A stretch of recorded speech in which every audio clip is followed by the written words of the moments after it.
So the real estate world has a lot of kind of confusing terms, and it can feel like buying a home is very intimidating because it's like this whole other part of life. And if you're not familiar with it, it can feel very overwhelming. And so it's important to know these terms and understand how housing works before you get into it, because for a lot of people, this is one of the biggest financial decisions that they're going to make. And when you buy a home, usually it's the largest purchase you'll make in your lifetime. So today we're going to talk about the basics. And this is everything from what the principal means to interest to PMI. All of these terms we're going to talk about because when they're less mysterious, it's much more approachable when you go to buy a home. And before we jump in, be sure to like, subscribe, and share this episode with a friend. All right, we're going to start off with the basics. What exactly is a mortgage? Well, a mortgage is a type of loan that you take out for a home. And a mortgage is the one type of debt that Ramsey says is okay, right? Because we are all about being debt-free. But when it comes to your mortgage, that is the one type of debt it is okay to take on. And there's lots of different types of mortgages out there, but your mortgage, the basic definition, it is the money that you borrow to buy a house. All right, what percentage of your take-home pay should be going towards housing costs? So when you go to buy a home and you take out a mortgage, they're going to break your mortgage up into payments. And so it's really important to look at that payment per month and make sure it's a good ratio for the income that you're bringing in. Because if it's too high and so much of your money's going to your mortgage, you're not going to have a lot of money left to do things like pay off debt or to save or to live off of. And so the 25% rule is always what I go by. And this includes HOA, insurance, and all of that, okay? So 25% of your budget really should be, of your income, should be going towards housing, which is a mortgage or rent. Another question we get a lot is, what kind of mortgage loan does Ramsey recommend? So we always want to do a 15-year fixed rate mortgage. So there's a lot of different types of mortgages out there. There's balloon mortgages, adjustable rate, all these different ones. But a fixed rate locks you into a rate that you know forever and ever, amen, that is your rate. And you can do a 15-year or a 30-year when it comes to fixed rate mortgages. And the 30-year is very, very common because your payment is less. You don't get as great of an interest rate, but you're spreading out those payments over 30 years. So it's much more digestible for a lot of people. But we recommend the 15. So cutting that 30 in half, because I want you to get out of debt as quickly as possible. And so this really forces you into a rhythm of getting out of debt very quickly. So the 15-year fixed rate mortgage is what we recommend. How do you know when you're ready to buy a home? So when you're going to buy a home, you want to be financially in a good spot. This is one of the biggest mistakes people make is, maybe living paycheck to paycheck. They don't have a lot of wiggle room, and then they go and buy a home. And when you're a homeowner, it's very expensive. You have to pay for a lot of different things that you may not be thinking about, versus when you're renting, the landlord covers a lot of those things. And so you're ready to buy a home when you have all of your debt paid off. So all of your consumer debt is paid off. You're debt-free and you have a fully funded emergency fund. And that's going to be 3 to 6 months of expenses. So if you're starting out and maybe you're renting right now and you have some debt and you have no money saved, again, it may be a couple of years till you get into the home buying process. But when you don't have payments and when you have money saved in the bank and you go and buy a home, it is much less stressful process. And again, it gives you peace where your home is a blessing, not a curse. Now, once you have that fully funded emergency fund, you do want to save up for a down payment. So for first-time home buyers, saving 5% to put down for your home for a down payment is what we'd recommend. All right, before I tell you about specific costs included and not included in a mortgage, I want to tell you about our sponsor, Christian Healthcare Ministries.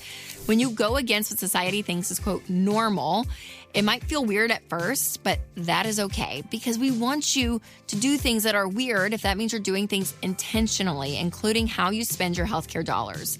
And one way to be intentional is with Christian Healthcare Ministries. CHM isn't health insurance. They're a health cost-sharing ministry that's helped hundreds of thousands of families like yours take care of healthcare costs without sacrificing their freedom. Programs start as low as $98 a month, so find out more and join at chministries.org/budget. That's chministries.org/budget. All right, so what are all the costs that are included in a mortgage payment? So first is the principal. So the remaining balance that you owe on your home after the down payment. So let's say you bought a $350,000 house, let's say you put 20% down, which is $70,000, then you'd have $280,000 left on your principal to pay off over 15 years, or if you took out a 30-year. So the principal is just that. It is the exact loan without interest, the exact loan that you have left to pay off. Then you add on interest, and interest is extra money that you pay to the bank for borrowing money from them to purchase your home. So there's different types of interest out there. We kind of mentioned this earlier. The fixed rates means, again, it is what it is. So if you take out a loan and mortgage rates are at 6%, you have 6% for 15 years.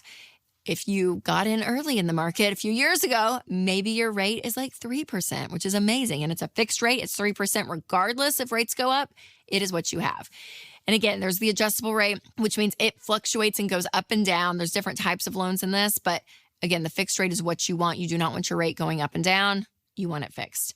So for example, if you have a fixed interest rate of 5.2% on that $280,000, you're going to pay an extra $273,500 in interest over 30 years, which basically is double the amount of your original loan. So that's the 30-year. Okay, so think about that, you guys. I mean, you're paying more in interest basically than what you were paying for the house of what you put down, which is crazy. But if you did a 15-year loan, then you'd only pay $123,800 in interest on that same loan. So you're paying way less interest because you're paying off that loan early. And if mortgage rates drop, you can always refinance your loan to get a lower monthly payment or shorten the life of your loan to pay it off faster. So a lot of people will do this, again, depending on what rates are doing. But if you get it in now, and let's say, your rate is 6-7%, then in maybe 5-6 years, it may drop back down. Who knows? So let's say it does to 3%. We'll just dream for a second. You can go and refinance and get that lower interest rate. So you always pay closing costs and a couple other things, but in the end, you end up saving money long-term when you do that, especially depending on how deep you are in the mortgage. All right. So if you want to run some of these numbers, maybe on your own, maybe for your own mortgage, just to see, make sure to check out the Ramsey Mortgage Calculator. I will put a link down below for you to try, but it's always fun to kind of fool around with that. Or if you are going to buy a home, put some numbers in and kind of see, okay, what can we afford? Now, you're also going to pay property taxes. So by law, land and buildings have to be reappraised every 6 years. So property taxes often change according to that timeline. So you have to pay taxes on the land. That is what it is. So you can do this. Usually it's wrapped up within your mortgage payment. But let's say you're on baby step 7 and you paid it off, then that property tax will come at another date. And usually you can just pay for that in full. There's also homeowner's insurance that you're going to have to get. And it's common to bundle home and auto to include that, again, in your mortgage payments. Every single month, you can do that. There's also PMI, which is private mortgage insurance. And if you have less than 20% down for a down payment, you're going to pay PMI, which can run a couple $100 a month. I mean, depending on what your mortgage is.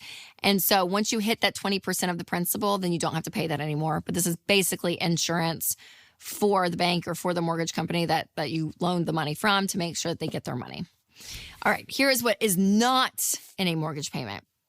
Your HOA payment. So if you are part of an HOA, yeah, you're going to have to pay that extra. There's utilities. So think about water, gas, electric, cable, and internet. Maintenance costs, because that is some big ticket items if you don't take care of those. So be sure to prepare for all of these costs in addition to your mortgage payments when you're buying a home and you're using that calculator, because again, it is so understated that when you buy a home, you have a lot of other aspects that you're going to have to pay for. So it can be very, very expensive. That's why I want you in a good place financially when you do this. Now, if you want more mortgage hacks, make sure to check out my episode, Easy Ways to Pay Off Your Mortgage Early. You can click right there. Or if you're listening on podcast, click the link in the description. All right, you guys, remember to take control of your money and create a life you love.